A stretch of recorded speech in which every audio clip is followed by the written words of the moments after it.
Hi class, and welcome to week 3. I swear this summer session is flying by.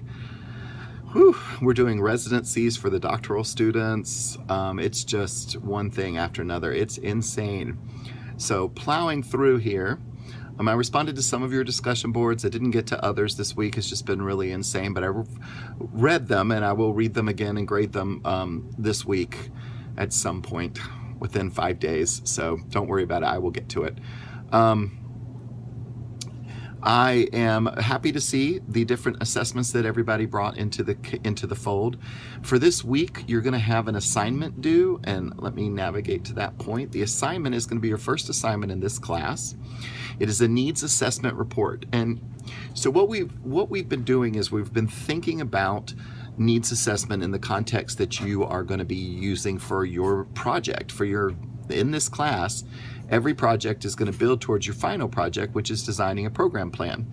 You're designing a program plan for your context, and that could be business, and it could be educational. It just depends.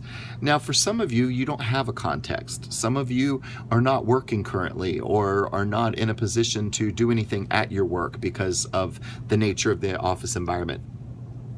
In that case, you're going to need to figure out how to do a needs assessment on an organization that you know about or that you can read on and learn more about.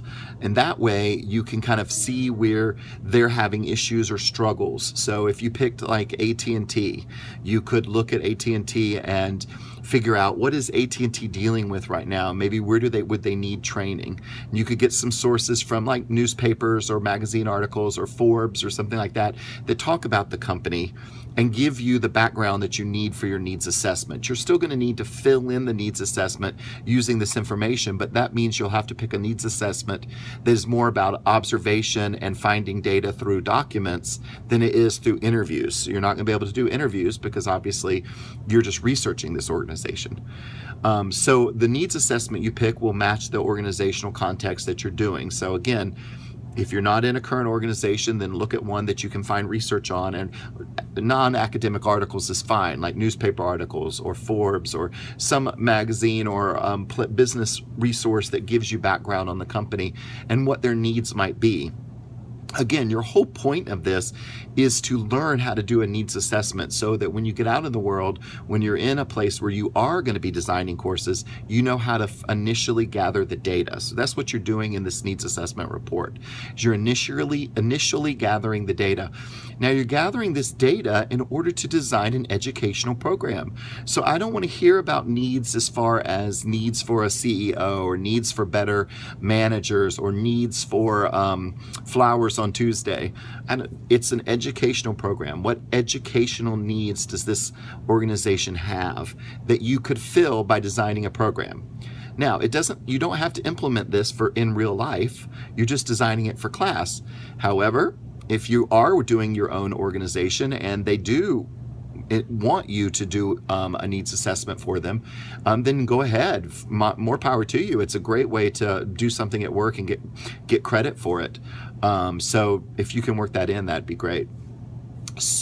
Looking ahead, today's basic discussion board for this week that's due on Thursday, so you've got plenty of time, is about planning and design. So we're thinking now ahead about what are the needs of adult learners and how do we fit those needs? How do we create classes specifically for that group, whether they be training classes or whether they be educational classes like a foreign language class or something, a continuing education class, HR training, those kind of things. How do we fit those to be for an adult learner? And you've got some great resources here. Remember to go to the course module and look for your extra resources there.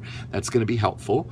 And your weekly tip this week, again, is all about realizing that you're going to be looking at both business and education in this program. So learn from both. Don't feel that just because you're in one context, you can't learn from the other. We're going to have lots of resources in this class, and it's amazing how easily it is to apply an educational resource to work or apply a work resource to education. It's very similar context. So we're going to be focusing on that. So make sure you're thinking about that. that should be good. Your paper is due on, it's a report, is due on Sunday. Email me if you have any questions about that, and have a great week. I look forward to seeing your discussions this weekend.